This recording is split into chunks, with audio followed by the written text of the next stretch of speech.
ओम समानो मंत्र समीति समानि समानं मनः सचित्तमेषां समानं मंत्रं भिमंत्रेय वह समानेन वो हविषा जुहोमि। जय संशक्ति।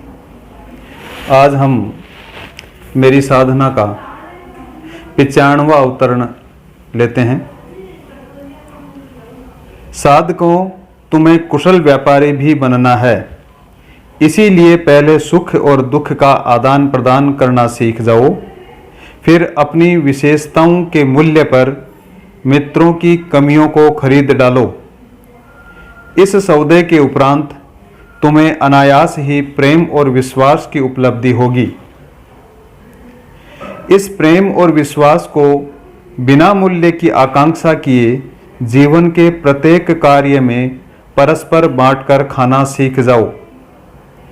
जिस दिन अनुभव करो कि तुम इस व्यापार में असफल हो रहे हो, उस दिन समझ लो कि ईश्वर तुम्ही को निमित्त बनाकर इस साधना रूपी पौधे को नष्ट करना चाहता है।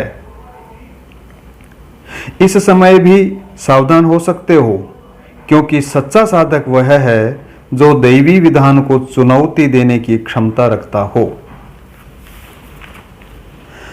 साधक इस अवतरण में साधकों को कुशल व्यापारी बनने की बात कर रहा है, लेकिन वह कोई सांसारिक व्यापार करने की बात नहीं कर रहा है, या जैसे रुपए पैसे का जिसमें लेन देन हो ऐसे सामान्य व्यापार की बात नहीं कर रहा है। वह एक अलग तरह के व्यापार की बात कर रहा है। यहां देखने जैसी बात है कि वो कोई व्यापारी ही नहीं बनाना चाह रहा है, वह एक कुशल व्यापारी बनने की बात कर रहा है। यहां वह उस व्यापार में पहला जो है वो सुख का लेन देन और आदान प्रदान करने की बात करता है। साधकों, तुम्हें कुशल व्यापारी भी बनना है, इसलिए पहले सुख और दुख का आदान प्रदान करना सीख जाओ। यानी उस सुख और दुख को लेना और देना, ये सीखने की बात कर रहा है। अर्थात जो अपना सुख है वो लोगों को देना है, और जो दुख है वो लेना है। यानी जो साथियों का दुख है वो अपना दुख बन जावे, और अपना जो सुख है वो उन साथियों का सुख बन जावे। और इसी प्रकार फिर अपनी विशेषताओं के मूल्य पर मित्रों की कमियों को खरीद डालो। दूसरा जो लेन देन है वह अपनी विशेषताएं हैं वो मित्रों को देने की कह रहा है, और उन विशेषताओं के बदले में उनमें जो भी कमियां हैं उन कमियों को लेने की बात कर रहा है। अर्थात अपनी उन विशेषताओं के द्वारा उन कमियों को पूर्ण करने की बात कर रहा है, उन कमियों को दूर करने की बात कर रहा है। दूसरा जो लेन देन है वह अपनी विशेषताओं को मित्रों की देने को कह रहा है, और उन विशेषताओं के बदले में उनकी जो कमियां हैं उनको खरीदने की बात कर रहा है। यहां कमियां खरीदने का मतलब यही है कि उनकी जो कमियां हैं उनको उन विशेषताओं से उन कमियों को दूर कर दिया जाए, और उनमें भी इसी प्रकार की जो विशेषताएं हैं वो आ जाए, उनकी कमियां दूर हो जाए, और उनमें भी उसी प्रकार की विशेषताएं आ जाएं। ये साधक इसमें दूसरी बात कह रहा है। साधक इसके बाद में कहता है कि इस सौदे के उपरांत तुम्हें अनायास ही प्रेम और विश्वास की उपलब्धि होगी। अनायास ही प्रेम और विश्वास की उपलब्धि कैसे होगी? कि बिना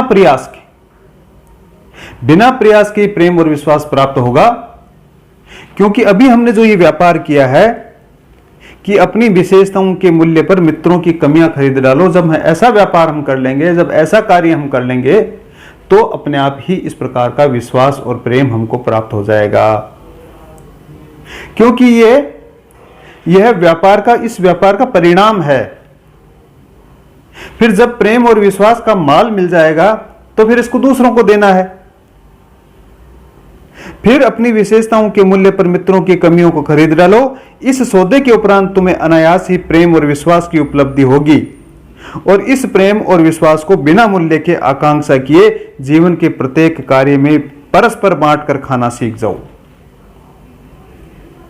कि जो प्रेम और विश्वास प्राप्त हुआ है उस प्रेम और विश्वास को दूसरों को देना है, क्योंकि यहां पर साधक व्यापार कर रहा है। लेकिन इसमें एक साधक ने एक विशेष बात कही कि व्यापार तो करना है, लेकिन यह माल जो प्रेम और विश्वास मुझे प्राप्त हुआ है उसके बदले में किसी भी प्रकार की मूल्य की आकांक्षा नहीं करनी है। कहीं ऐसा व्यापार देखा है जिसमें वस्तु तो दे दी जाए और मूल्य ले ही नहीं? लेकिन साधक यहां यही कह रहा है कि मेरी जो साधना है उसमें ऐसा ही करना है। यहां साधक ने एक बात और कही है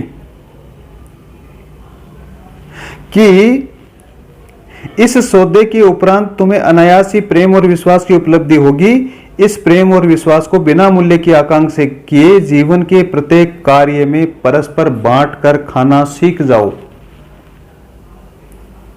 कि इस प्रेम और विश्वास को जीवन के प्रत्येक कार्य में बांटना भी है और यह हमारी आदत भी बन जाए, यह हमारा व्यवहार बन जाए। परस्पर बांटकर खाना यानी एक दूसरे के लिए, जो दूसरे साथी हैं उनको भी। और जब ऐसा होगा तो फिर जीवन में प्रेम और विश्वास की कभी कमी नहीं रहेगी।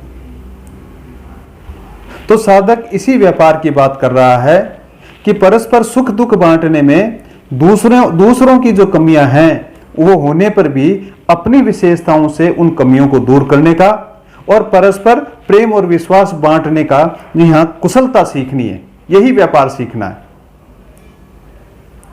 आगे कहते हैं कि जिस दिन अनुभव करो कि तुम इस व्यापार में असफल हो रहे हो उस दिन समझ लो कि ईश्वर तुम्ही को निमित्त बनाकर इस साधना रूपी पौधे को नष्ट करना चाहता है।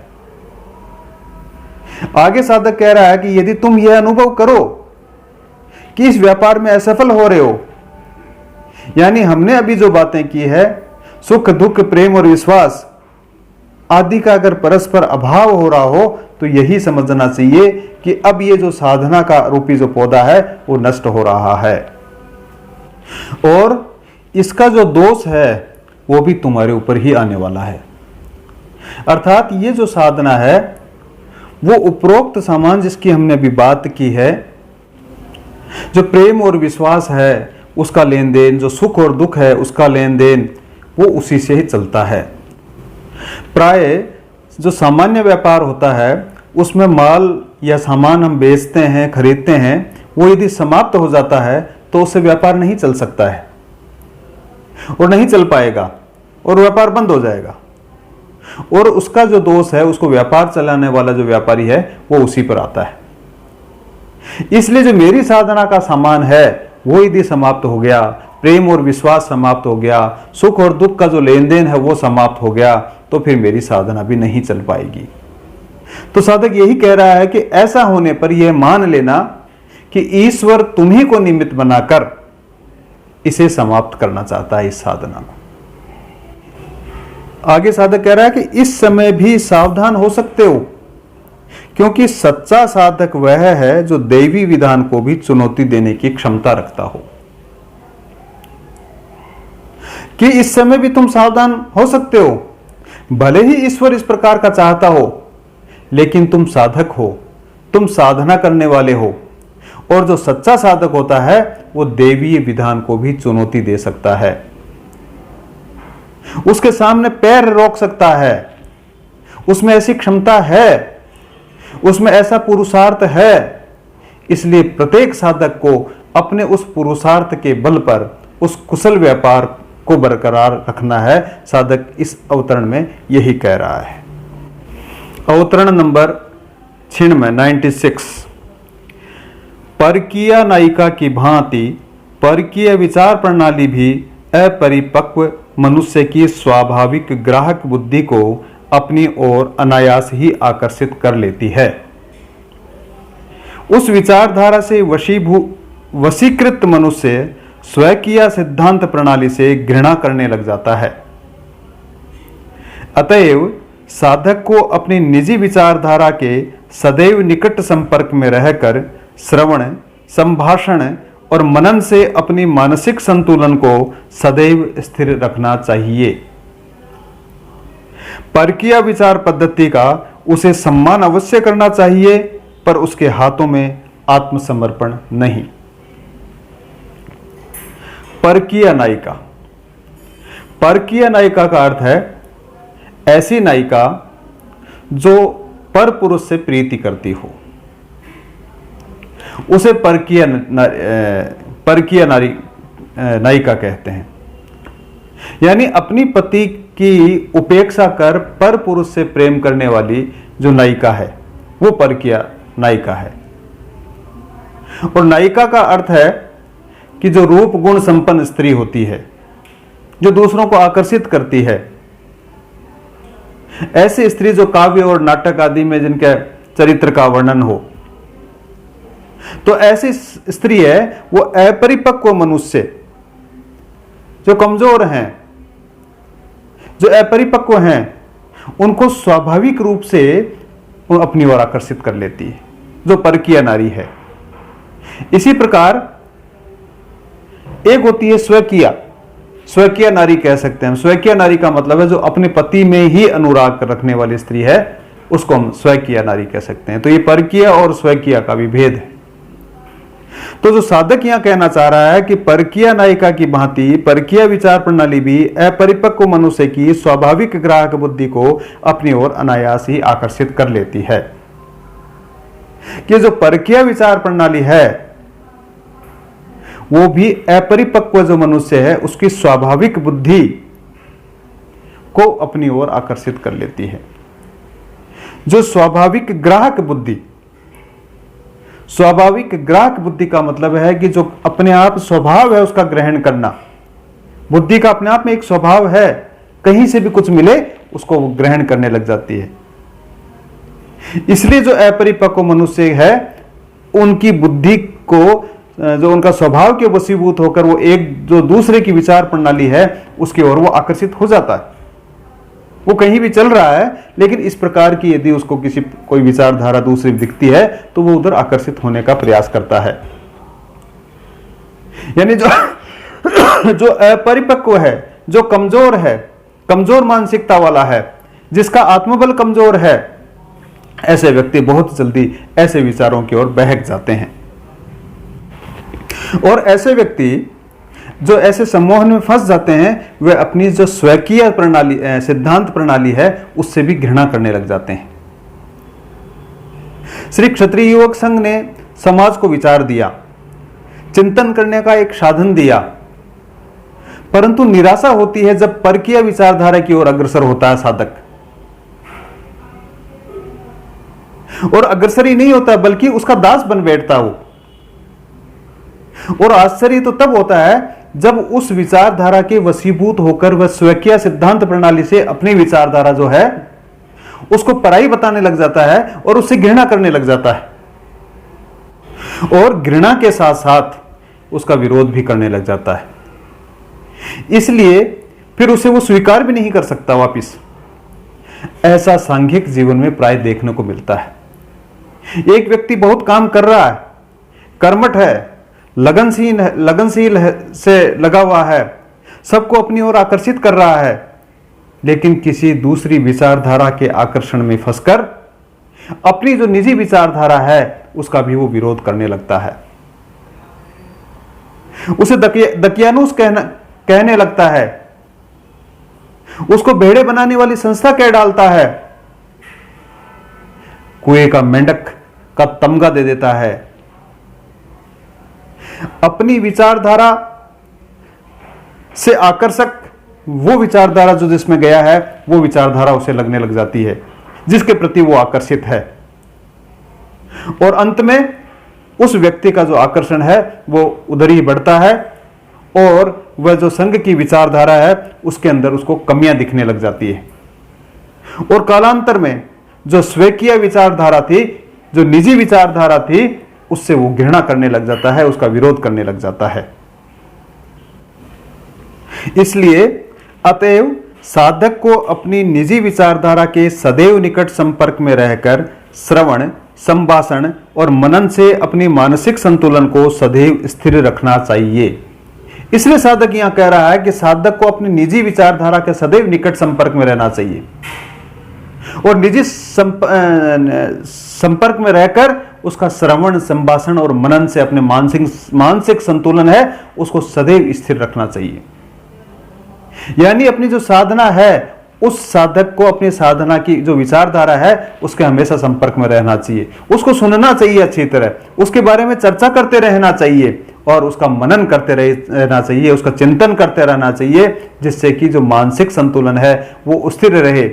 मानसिक संतुलन स्थिर रहने से मतलब है कि उसका मन है वो दूसरी जगह कहीं डिगायमान न हो, अपनी जो विचारधारा के प्रति उसका अनन्य भाव हो, समर्पण भाव हो, बना रहे, ये जरूरी है। और इससे अपरिपक्व जो मनुष्य की बुद्धि है वो डिगायमान नहीं होगी, वो संतुलन में रहेगी, असंतुलित नहीं रहेगी। अक्सर हम देखते हैं कि हम क्षत्रिय योग संघ की बात करें कि संघ से कोई व्यक्ति थोड़ा सा दूर जाता है, उसका आना जाना थोड़ा कम होता है, तो भी उसके साथ में यही होता है। इसलिए हमें बार बार यह कहा जाता है, एक बात कही जाती है कि हमेशा संपर्क बनाकर रखो। संपर्क टूटा और हम भटक सकते हैं, हम बह सकते हैं। यदि हमारा आत्मबल कमजोर है, हमारी अपरिपक्व बुद्धि है, तो दूसरी जगह जाएगी तो वो भटका देगी हमको, स्वयं भटकती है और हमको भी भटका देगी। हमें जो दूसरी विचारधारा है उनके संपर्क में आना ही नहीं चाहिए। यदि हमारी अपरिपक्व बुद्धि है, यदि हमारा आत्मबल कमजोर है, तो हमको ऐसी जो दूसरी विचारधाराएं हैं उनके संपर्क में आएंगे तो हमको भटकने की संभावना है। परकीय विचार पद्धति का उसे सम्मान अवश्य करना चाहिए, पर उसके हाथों में आत्मसमर्पण नहीं। साधक कहता है कि जो परकीय विचार पद्धति है, जो दूसरी विचार पद्धति है, उसका हमको सम्मान अवश्य करना है, उसे घृणा करने की आवश्यकता नहीं है, उसका विरोध करने की आवश्यकता नहीं है, पर उसके हाथों में आत्मसमर्पण नहीं करना है, उसके सामने घुटने नहीं टेकना है। दूसरी जो विचार प्रणालियां हैं उनका हमको अध्ययन करना चाहिए, उनकी अच्छाई है उसको हमको स्वीकार करके संघ में किस प्रकार से वो सहायक हो सकती है, इस सोच के साथ में हमको सम्मान पूर्वक उसका अध्ययन करना चाहिए। और ऐसा हमारे वरिष्ठ स्वयंसेवकों को हम देखते हैं कि कोई भी ऐसी विचारधारा जो हमारी प्रणाली को यदि पुष्ट करती है तो वो उसके संपर्क में रहते हैं, लेकिन फिर भी एक बार हमको सावचेत हो जाना चाहिए कि जो परकीय विचार प्रणाली है उसके संपर्क से ज्यादा हमें हमारे जो स्वेकीय विचार प्रणाली है, जो हमारी प्रणाली है, उसके संपर्क में रहना चाहिए, अन्यथा भटकाव आ सकता है। इसलिए सार रूप में हम ये कह सकते हैं कि क्षत्रिय योग संघ की जो विचार प्रणाली है उस प्रणाली में किसी भी प्रकार की कोई कमी नहीं है। पूज्य तन सिंह जी ने वह सब कुछ हमें दिया है जिसकी हमें आवश्यकता है।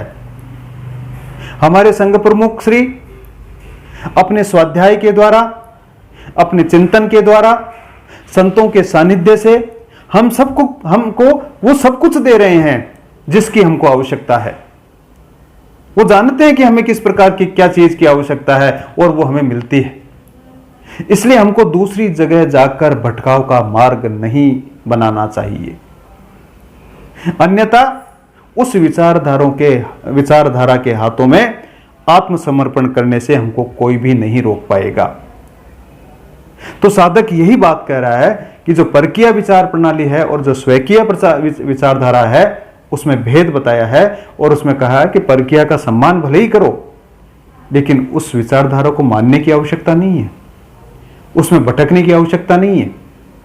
और उसका एकमात्र उपाय यही है कि मेरी जो स्वकीय विचार प्रणाली है उसके निरंतर उसके संपर्क में रहूं, निरंतर मैं उसको सुनता रहूं, निरंतर मैं उसमें व्यवहार करता रहूं, निरंतर उसके लिए मैं चिंतन करता रहूं, निरंतर मैं उसके लिए संभाषण और जो मनन है वो करता रहूं, तब इस प्रकार की बात हो सकती है। यही बात इस अवतरण में साधक समझाना चाहता है। ओम शौर्यं तेजो धृतिर्दाक्ष्यं युद्धे चाप्य पलायनम दानमीश्वर भावश्च क्षात्रं कर्म स्वभावजम्। ओम शांति शांति शांति। जय संसद।